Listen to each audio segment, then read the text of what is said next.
Lord यीशु मसीह के नाम में आप सबको जय मसीह की। और प्रभु का धन्यवाद करते हैं कि हमारा परमेश्वर महान और जीवित परमेश्वर है, जिसकी हम आराधना और उपासना करते हैं। प्रियो, परमेश्वर का वचन रोमियो 12:12 में लिखता है कि आशा में आनंदित रहो, क्लेश में स्थिर रहो और प्रार्थना में लगे रहो।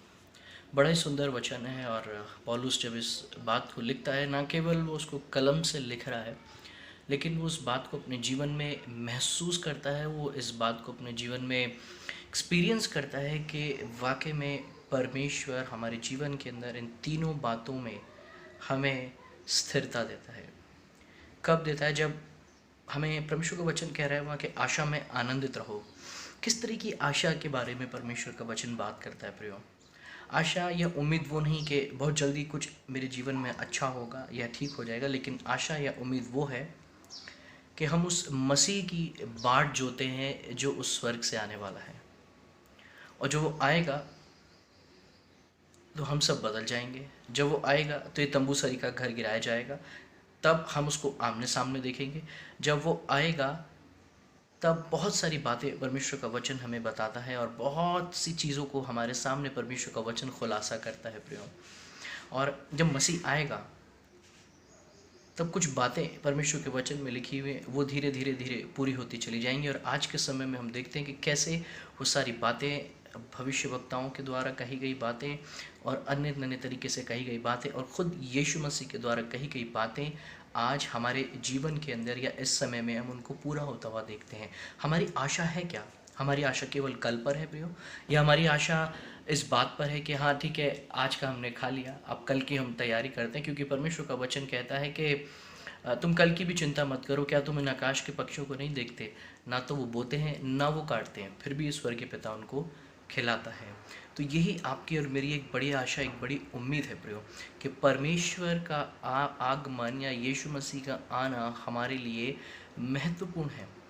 और ये हमारी एक धन्य आशा है जिसके ऊपर हमने विश्वास को टिकाया हुआ है, अपने विश्वास को बनाया हुआ है। लेकिन इसका एक आधार है, क्योंकि यीशु मसीह जी उठा है।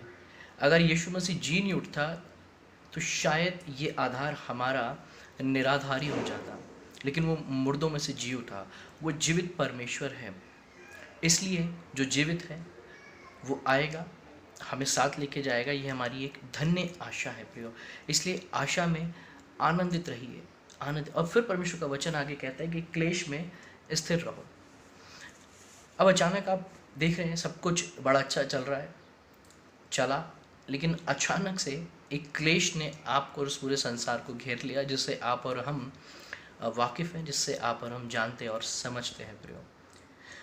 आप अगर स्टडी करें परमेश्वर के वचन की, तो नूह के समय में भी लोग सेम ऐसे ही रहते थे, बिल्कुल रिलैक्स थे कि नहीं कुछ नहीं होगा, सब ठीक है, ये नूह तो ऐसा ही है, ये पागल है, अरे ये सब ऐसी बातें करता है। लेकिन अचानक से उनके ऊपर विपत्ति आ पड़ी। और परमेश्वर का वचन नीति वचन 3 अध्याय उसके 25 पद में कहता है कि अचानक आने वाले भय से ना डरना। और 26 पद में लिखा है कि यहोवा तुझे सहारा दिया करेगा। अब अगर आपकी धन्य आशा परमेश्वर पर है कि वो आएगा, तो इस अचानक आए हुए भय से आपको डरना नहीं है।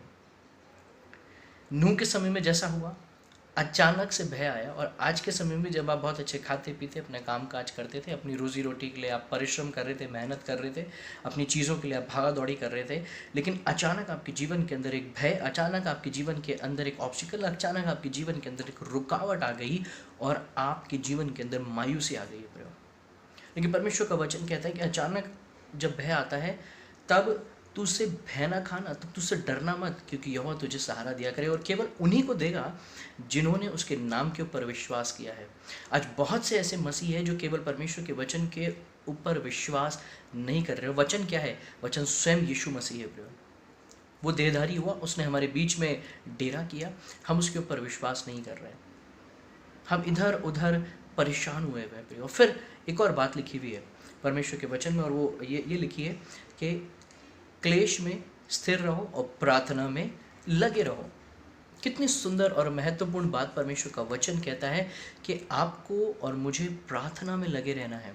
24/7 हमें प्रार्थना में रहना है। चलते फिरते उठते बैठते, बहन जब खाना बना रही हैं, खाना बनाते हुए आप प्रार्थना करते रहें। जब आप भाई लोग अपने घर में काम कर रहे हैं, बैठे बैठे प्रार्थना करते रहें। लगातार प्रार्थना में आप बने रहें। और प्रार्थना केवल इसलिए नहीं कि प्रभु मुझे बचा ले, इस देश को बचा ले, जल्दी से कुछ हो जाए, कुछ अच्छी चीज़। प्रार्थना इसलिए कि आप आत्मिक रूप में मजबूत हों। प्रार्थना इसलिए कि आपके अंदर एक हिम्मत आए, तभी तो वो आशा में आप आने देते हो, तभी तो आप क्लेश में स्थिर होंगे। क्योंकि प्रार्थना आपके जीवन की रीढ़ की हड्डी है।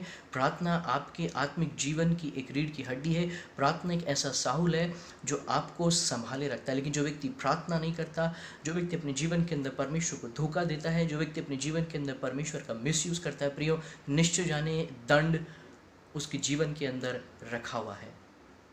इसलिए हम स्थिर हो जाएं, इसलिए हम चौकन्ने हो जाएं, इसलिए हम सावधान हो जाएं, क्योंकि परमेश्वर ने ये सब कुछ आपके लिए रखा हुआ है।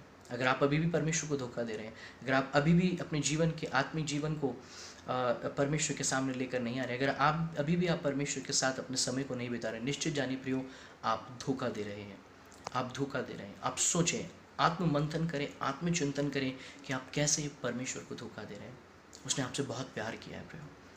उसने केवल क्रूस पर अपनी जान दी, उसने अपने लहू को बहाया, पीड़ा सही, लेकिन प्रियो उसने आपको हर पल संभाला है। अगर आज आप पीछे मुड़कर देखें, आज आप अगर पीछे मुड़कर देखें तो आप परमेश्वर के उन अद्भुत कामों को अपने जीवन के अंदर देखेंगे जो शायद आपने कभी सोचे नहीं थे। जब आप बीमारी में थे, जब आप तंगहाली में थे, जब आप संकटों में थे, जब आप कैसी भी परिस्थिति में क्यों ना हो, परमेश्वर ने अपने धर्म में दाहिने हाथ से आपको संभाला है। उसके नज़दीक आए, ये समय है, उसके नज़दीक आए। वो अपनी कलीसिया ठीक कर रहा है, वो अपनी कलीसिया को मजबूत कर रहा है। इससे पहले कि क्लेश आ जाए, इससे पहले कि भारी विपत्ति आ जाए, वो आपको और मुझे और हम सबको मजबूत कर रहा है। इसलिए प्रकाशित वाक्य के 22वें अध्याय में लिखा है कि दुल्हन कहती है, दुल्हन भी तैयार है, और आत्मा भी कहती है कि हे यीशु तू आ, परमेश्वर तू आ, यीशु तू आ। क्या सच में आप उसके आगमन के लिए तैयार हैं? क्या सच में आपने अपने जीवन के अंदर उस वचन के द्वारा स्थिरता पाई है? क्या सच में आपने घुटनों के जीवन के द्वारा उस स्थिरता को बनाए रखा है? क्या सच में आप उस धन्य आशा की ओर देख रहे हैं जो परमेश्वर ने आपके लिए और मेरे लिए रखी है? प्रभु आप सबको आशीष दे। चिंतन करें, मनन करें। प्रभु आप सबको आशीष दे। God bless you.